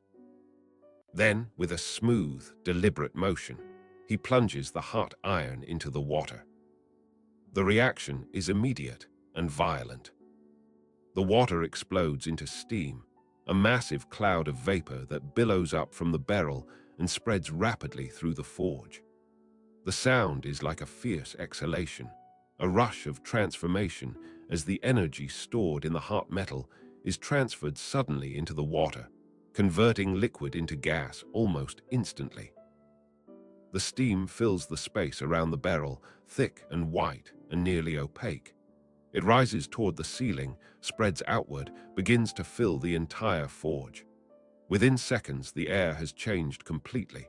What was dry and clean is now humid, almost tropical in its wetness. You can feel the moisture on your skin, in your lungs, clinging to your clothes. The water in the barrel churns and bubbles, disturbed by the violent release of heat. Even from across the room, you can see the surface roiling, breaking into foam and spray. The blacksmith holds the shoe submerged, keeping it deep in the water, allowing the quenching process to complete. The steam continues to rise, continues to spread. It catches the orange light from the hearth and glows with its own diffuse illumination, transforming the forge into something otherworldly. Shadows become softer, edges become blurred. The entire space takes on a dreamlike quality, as if you have suddenly been transported to some other realm where the normal rules do not quite apply. You breathe in the humid air and it feels thick, substantial, like drinking soup instead of water. The moisture coats your throat, your lungs. It is not unpleasant, exactly, but it is strange after the dry warmth you have become accustomed to. The forge has transformed in an instant from a desert heat to a jungle heat, from crisp to sodden. The blacksmith lifts the shoe from the water and examines it. The steam rising from the hot metal is less now, the initial violent reaction having subsided as the temperature differential decreased. The shoe is still warm, probably too hot to touch with bare hands, but no longer glowing. The color has gone from orange to black, the iron returning to its room temperature appearance. But something fundamental has changed in the metal during that brief immersion in water. The rapid cooling has transformed the internal structure of the iron, has locked the crystalline matrix into a particular configuration. The shoe is harder now, more durable, less likely to deform or wear away under the stresses of use. The quenching has taken the soft, workable iron and made it into something that can withstand the repeated impact of a horse's weight striking the ground. The blacksmith sets the shoe aside to finish cooling and immediately returns to the hearth. There are more shoes to be made, more cycles of heating and hammering and quenching to be performed. This is production work, after all, not a one-off artistic creation.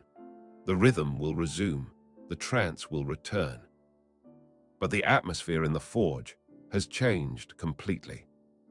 The steam has filled the space, has colonized every corner and crevice. It hangs in the air like fog, reducing visibility, softening everything. The walls, which were sharp and clearly defined before, are now vague suggestions through the mist. The tools hanging on their pegs look like artifacts from some distant place, half real and mysterious. Your clothes feel damp now, heavy with absorbed moisture. Your hair, if you touch it, is wet with condensation. Even your skin feels different, slick and humid, as if you have been standing in a warm rain. But the warmth has intensified too. The moisture traps heat, holds it close, creates a greenhouse effect within the forge. What was comfortable warmth has become nearly tropical heat. You can feel sweat beginning to form on your forehead, trickling down your back. The air itself seems to press against you, heavy and insistent. The blacksmith working near the hearth seems unaffected. He has done this countless times, has spent thousands of hours in these conditions. His body has adapted, has learned to regulate its temperature efficiently. He simply continues working, pulling another bar of iron from the stack, placing it in the fire, reaching for the bellows. The coals glow through the steam, their orange light diffused and softened by the moisture in the air. The effect is beautiful in a strange way, like looking at fire through gauze, like seeing something familiar rendered alien and new. You lean back against the wall again, the stone now warm and slightly damp under your touch. The humidity is beginning to feel normal, your body adjusting to the new conditions. The initial shock of the change has passed, leaving only a kind of heavy, soporific warmth. The steam slowly begins to dissipate as the ventilation system of the forge does its work. The chimney draws some of it up and out. Natural air currents carry some of it toward the high windows. Gradually, incrementally, the visibility improves. The walls become solid again. The tools regain their definition. But the humidity remains, a lingering presence that has fundamentally altered the character of the space. The forge feels smaller now, more enclosed, more womb-like in its warmth and moisture.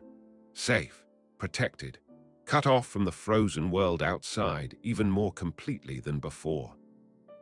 Another bar of iron is heating in the fire. The bellows wheeze and breathe. The coals respond, glowing brighter, ready to transform more cold metal into something that can be shaped and formed. You realize that you could fall asleep right here, right now. The warmth, the humidity, the residual rhythm of the hammer still echoing in your memory, all of it combines to create a profound drowsiness. Your eyelids are so heavy. Your body is so relaxed. The wall behind you is so comfortable, supporting your weight, requiring nothing from you. But you stay awake, at least for now, wanting to see what happens next, wanting to follow this process through to its conclusion. The blacksmith retrieves the heated iron from the fire and carries it to the anvil. The hammer rises and falls. The familiar rhythm resumes, that heartbeat pulse that measures time in impacts rather than seconds. Thud, thud, thud. Section 12. The quiet. The work stops. Not abruptly, not with any drama or ceremony, but simply stops. The blacksmith has completed his planned production for the evening. Several horseshoes lie cooling on a workbench, ready to be fitted and nailed in place whenever their intended horses are brought to the forge. The work is done. He sets the hammer down on the anvil with a soft clunk. The sound is surprisingly loud in its finality, marking the end of the working rhythm that has dominated the forge for the past hours. No more impacts, no more metal on metal, just that single sound of tool meeting anvil, and then nothing. The silence that follows is profound. It rushes back into the space like water filling a void, heavy and complete. For so long, the forge has been filled with the rhythm of work, with the steady thud of hammer on iron, with the wheeze of the bellows and the hiss of steam. Now, suddenly, all of that is gone, and what remains is a silence so deep it feels almost solid. You can hear your own heartbeat in this silence. You can hear your breathing, the soft susurration of air moving in and out of your lungs. These tiny sounds, which would normally be inaudible, masked by ambient noise, are suddenly prominent, noticeable, almost intrusive. The blacksmith stands motionless for a moment, as if he too is adjusting to the absence of sound, to the stillness that has replaced motion. His shoulders drop slightly, tension releasing now that the work is finished. His hands, which have been gripping tools for hours, open and close slowly, stretching cramped muscles. The silence is not empty, you realize. It is full. Full of the accumulated warmth of the forge, the residual heat radiating from the brickwork and the cooling iron. Full of the humidity left by the quenching. Full of the smell of coal and metal and sweat. Full of the presence of work completed, of purpose fulfilled. Outside, beyond the walls, the snow continues to fall silently. The village remains buried, frozen, still. But the silence out there is different from the silence in here. That is the silence of absence, of cold and death and suspension. This is the silence of completion, of warmth and safety and rest. The blacksmith rolls his shoulders, stretching the muscles of his neck and back. He wipes his hands on his apron, leaving dark smudges on the already stained leather.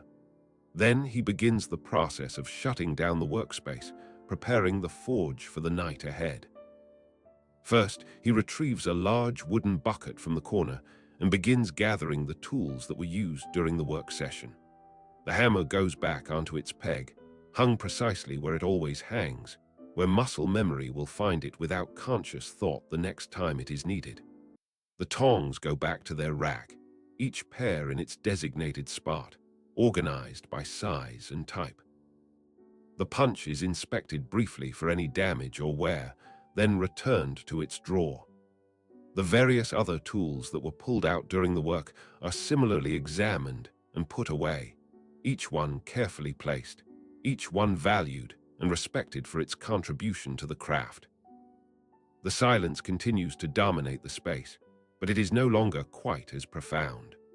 The small sounds of cleanup, the soft clinks and scrapes of metal on wood, the rustle of the blacksmith's clothing as he moves, all of these add texture to the quiet without breaking it. You watch him work, fascinated by the methodical nature of the cleanup, the way he moves through the space with complete familiarity. Every tool has its place. Every surface has its proper state. The orderliness is not obsessive or compulsive, just practical. A disorganized forge is an inefficient forge, and inefficiency is a form of disrespect to the craft itself. The silence feels heavier now than the noise did before. It presses down on the space, settles into every corner, fills every gap. Your ears, which had adjusted to the rhythm of the hammer, now struggle slightly with its absence. You find yourself listening for the next impact, anticipating it even though you know it is not coming. But gradually you adapt. The silence becomes normal. The absence of work sounds transforms from jarring to comfortable. This is what the forge sounds like when it is at rest, you realize. This is the natural state, and the noise of working is actually the interruption, the temporary disturbance of the underlying quiet. The blacksmith moves to the anvil and begins brushing it clean, removing the accumulated scale and debris from the work session. The wire brush makes a soft, scratching sound, almost soothing in its regularity. Flakes of oxide and bits of metal fall to the floor, adding to the dark sediment that has built up over years of work. When the anvil is clean, he runs his hand across the working surface one more time, feeling for any damage, any new dents or imperfections that might have occurred during the evening's labor. Finding none, he nods slightly, a small gesture of satisfaction, and moves on to the next task. The silence watches all of this, observes, waits, makes no judgment, and offers no comment. It simply is as fundamental to the forge as the fire or the anvil or the tools. Section 13. The tools. The floor needs attention now. The blacksmith retrieves a broom from behind the door, a simple construction of bound twigs on a wooden handle, worn smooth by countless sessions of sweeping. He begins at the far end of the forge and works methodically toward the door, gathering the accumulated debris of the work session into manageable piles. Scale and coal dust and small metal fragments, all swept together, pushed into corners, collected. The broom makes a soft shushing sound as it moves across the packed earth floor, a whisper of straw on dirt. The piles of debris grow slowly, dark mounds of industrial sediment. You watch the sweeping with the same drowsy fascination you brought to watching the hammering. There is rhythm here too, a different rhythm, but rhythm nonetheless. The stroke of the broom, the pause, the next stroke. Back and forth, side to side, gradually clearing the floor of the evidence of labor. When the debris has been gathered, the blacksmith uses a wooden dustpan to scoop it into the bucket. Some of the material will be saved, the larger metal fragments sorted and potentially reused. The rest will be discarded, returned to the earth from which the original ore was extracted. The orderliness of the process is deeply satisfying. Everything has its purpose, even the cleanup. Nothing is rushed or careless. The blacksmith gives the same attention to sweeping the floor as he gave to shaping the iron, understanding that these tasks are all part of the whole, all necessary components of the craft. Next, he turns his attention to the workbench where the finished horseshoes are cooling. He arranges them in a neat row, touching each one to check its temperature. They are cool now, safe to handle, no longer radiating the heat they possessed when first quenched. He examines each shoe briefly, checking for any flaws or imperfections that might have become apparent after cooling. Finding none, he covers them with a piece of clean cloth, protecting them from dust and moisture until they are needed. Even in this small gesture, there is care, attention to detail. These shoes represent hours of work, valuable materials, the application of hard-earned skill. They deserve to be treated with respect. The tool rack receives attention now. The blacksmith moves along it slowly, checking each hanging tool, ensuring that everything is properly secured, that nothing is loose or about to fall. He adjusts a hammer whose handle has twisted slightly on its peg. He straightens a pair of tongs that were hanging crooked. Small corrections, minor adjustments, but they matter. He pulls out a small oil can and applies a few drops of oil to several of the tongs, working the hinges to distribute the lubricant, ensuring smooth operation. The metal absorbs the oil, darkening slightly. The hinges move more freely, opening and closing with less friction. This maintenance is constant and ongoing, you realize. Every tool must be cared for, every piece of equipment kept in optimal condition. A blacksmith's tools are his livelihood, the means by which he transforms raw materials into valuable products. Neglecting them would be foolish, wasteful, ultimately self-defeating. The bellows receive inspection next. The blacksmith examines the leather carefully, looking for any signs of wear or damage, any places where the constant compression might have created weak points. He runs his hand over the surface, feeling for roughness or cracks. Finding a small area that seems dry, he applies leather oil from a jar on the workbench, working it into the material with his fingers, restoring suppleness. The nozzle that connects the bellows to the hearth is checked for obstructions, for any buildup of ash or debris that might restrict airflow. The blacksmith runs a stiff wire through it, dislodging a small amount of accumulated material, ensuring that the passage remains clear. Everything is interconnected, you see now. The condition of the bellows affects the fire. The condition of the fire affects the heating of the iron. The condition of the iron affects the quality of the work. The quality of the work affects the reputation of the blacksmith. The reputation of the blacksmith affects his livelihood, his ability to continue practicing his craft. So these small acts of maintenance, these moments of care and attention, are not minor or trivial. They are essential. They are the foundation upon which everything else rests. The forge is becoming more orderly with each passing minute. The chaos of active work, the scattered tools and debris and general disarray that accompanies production is being systematically erased. The space is returning to its resting state, clean and organized, ready for the next session of labor. The blacksmith moves to a basin in the corner and washes his hands, scrubbing away the accumulated grime of the work. The water turns dark with coal dust and metal particles. He dries his hands on a rag, then uses the rag to wipe down his leather apron, removing some of the surface dirt, though the deeper stains, the burns and scorch marks, remain as permanent testament to past work. The silence continues, comfortable now, familiar. The small sounds of cleanup have become part of it rather than interruptions to it. The whole forge has settled into this post-work state, this transitional period between labor and rest. You realize that you are witnessing something important, something that often gets overlooked in discussions of craft and work. The doing is only part of the process. The preparing and the cleaning up, the maintenance and organization, these are equally essential. A craftsman is defined not just by what he creates, but by how he maintains his workspace, how he cares for his tools, how he approaches even the mundane tasks that surround the more visible acts of creation.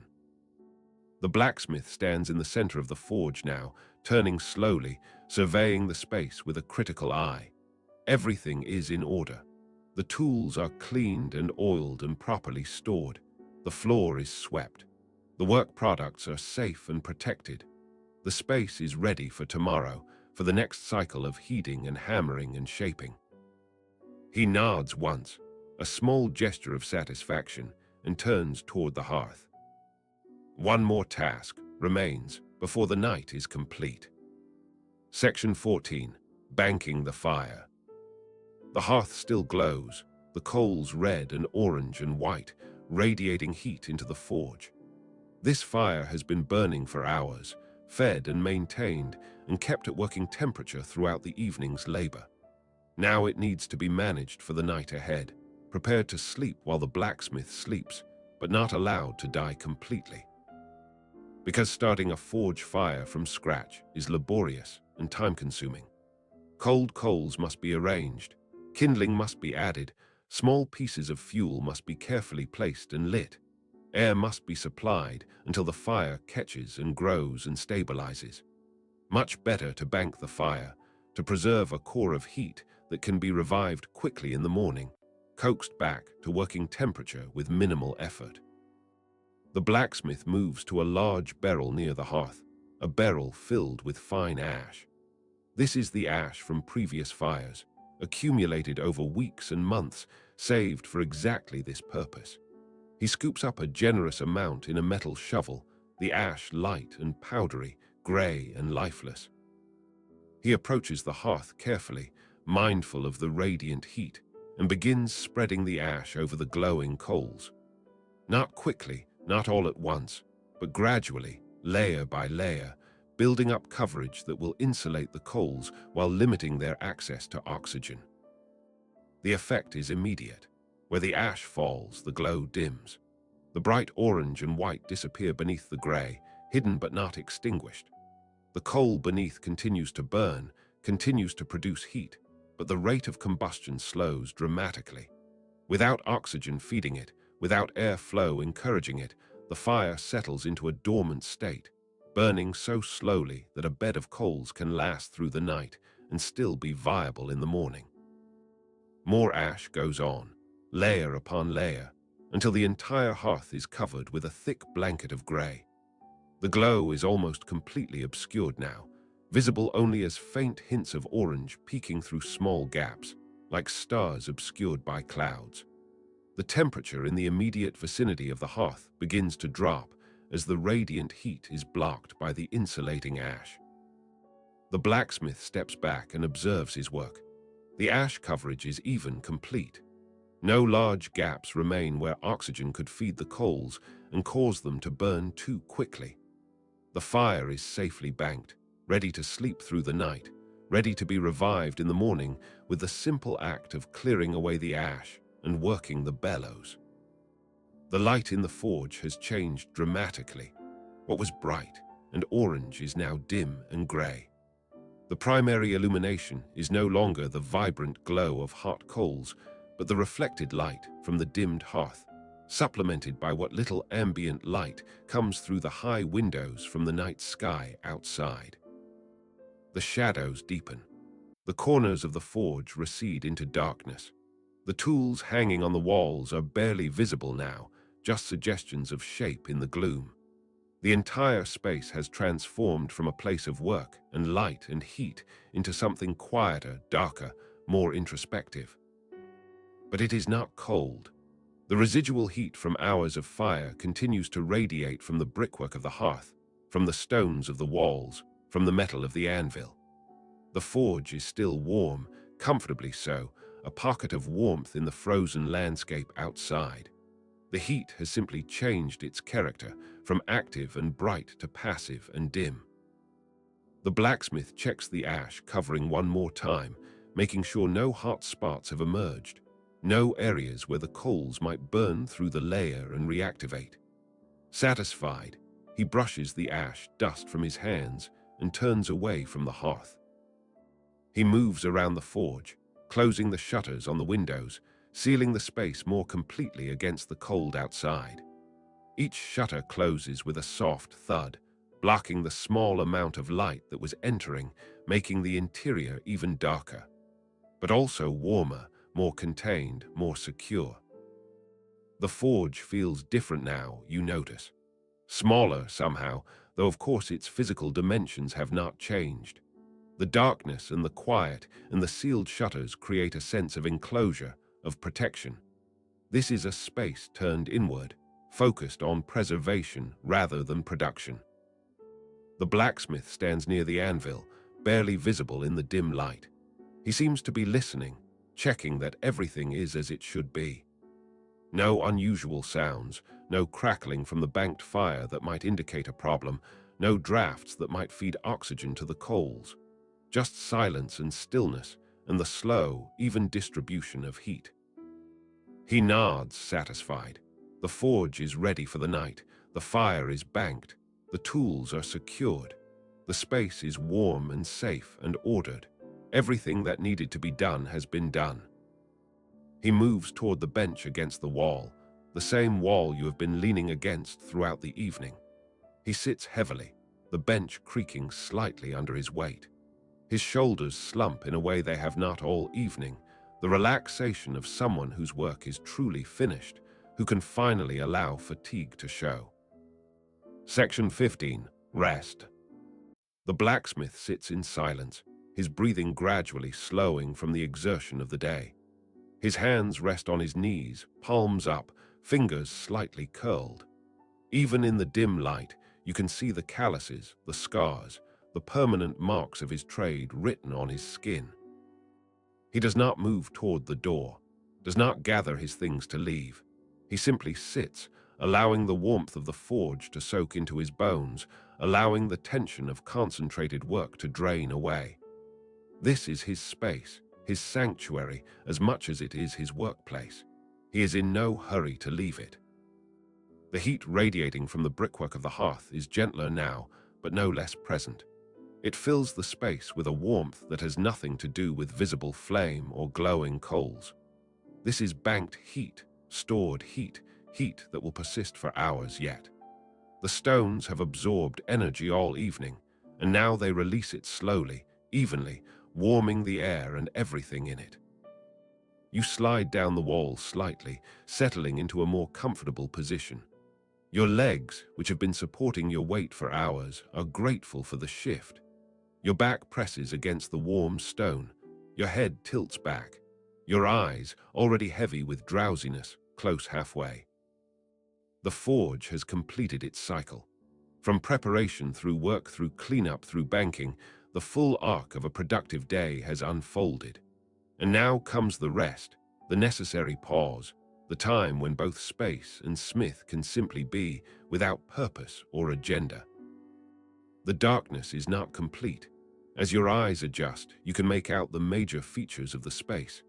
The darker shadow that is the anvil, the dim bulk of the hearth, the vertical lines of the tool rack, the pale rectangle of the door. But the details are lost, softened by shadow, made indistinct. It is warm, so warm. The kind of warmth that makes movement seem unnecessary, undesirable even. Why move when this position is comfortable? Why open your eyes fully when they are content to remain half-closed? Why think when the mind is content to simply rest in the present moment? The blacksmith shifts slightly on his bench, adjusting his position. He too seems to be settling in, seems to be in no rush to face the cold outside. Perhaps he will rest here for a while longer. Perhaps he will allow the accumulated fatigue of the day to express itself fully before venturing back into the frozen night. The silence is complete now. No more small sounds of cleanup or adjustment, just the absence of noise, the presence of quiet. And beneath it all, so subtle you almost miss it, the faint creaking of wood and stone as they cool, as they adjust to the gradual temperature change. The building itself is resting, settling into its night configuration. You are safe here, completely, utterly safe. The cold cannot reach you. The snow cannot touch you. The dangers of the winter night, real though they are, exist in another world on the other side of those thick stone walls. Here, there is only warmth and rest and the gentle darkness of a banked fire. Your breathing has become deep and regular, the breathing of someone on the edge of sleep. Each exhale is slightly longer than the last. Each inhale draws in the warm, humid air of the forge, air that smells of coal and metal and leather and honest work. The blacksmith's breathing has synchronized with yours, or perhaps yours with his. Two people resting in the same space, breathing the same air, warmed by the same residual heat. The distinction between self and environment begins to blur. You are not separate from the forge, but part of it, another element in the ecosystem of warmth and craft and rest. Time has lost meaning. Has it been minutes since the blacksmith sat down? Hours. The darkness and the warmth make it impossible to judge, and it does not matter anyway. Time is for the working world, for the daylight hours when things must be done and schedules must be kept. Here, in this warm darkness, time is irrelevant. The heat continues its slow migration from the brickwork into the air, from the air into your body. It seeps into your muscles, into your bones, releasing tensions you did not know you were carrying. Your shoulders drop. Your jaw unclenches. Your fingers, which had been slightly curled, relax completely. You are aware, distantly, that eventually you will need to leave this place, will need to venture back out into the cold and find your way home. But that is a concern for later, for some future version of yourself. Right now, there is only this moment, this warmth, this perfect stillness. The blacksmith has not moved in a long time. He might be asleep, sitting upright on his bench, or he might simply be resting with his eyes closed. It does not matter. He has earned his rest, has completed his work with skill and care. If sleep claims him here in his workspace, surrounded by his tools and the lingering warmth of his fire, that seems appropriate somehow, fitting. The forge embraces you both. The building that exists to contain heat and facilitate work now serves a different purpose, providing shelter and comfort and a place to rest. The anvil stands silent, The tools hang motionless. The banked fire glows invisibly beneath its blanket of ash. Everything is at rest. Everything is at peace. And as the last traces of orange glow fade beneath the ash, as the forge settles into a warm, heavy slumber, you feel your consciousness beginning to drift. Not into full sleep, not quite yet, but into that pleasant borderland where awareness fades but does not disappear, where rest comes without effort, where the distinction between waking and sleeping becomes meaningless. The iron is cold now. The horseshoes on the workbench return to room temperature, their brief period of orange incandescence just a memory. But the room is warm. The space is safe. The work is done. You are protected here, sheltered from the winter storm, cradled in the residual heat of a productive day. The snow can fall forever outside. The cold can deepen to any intensity. None of it can touch you here, in this warm heart of the village, this place where fire transforms metal and cold becomes warmth and raw materials become tools and shelter and security. Your last thought before consciousness fades completely is one of gratitude for the warmth, for the safety, for having witnessed the ancient dance of fire and iron, for being allowed to rest here in this space where generations of smiths have worked and rested before you. The forge continues its patient warming. The banked coals continue their slow burn. The stone walls continue to radiate their stored heat. And you and the blacksmith and the space itself all rest together in the warm darkness, the cycle complete, the work done, the peace earned. Sleep well.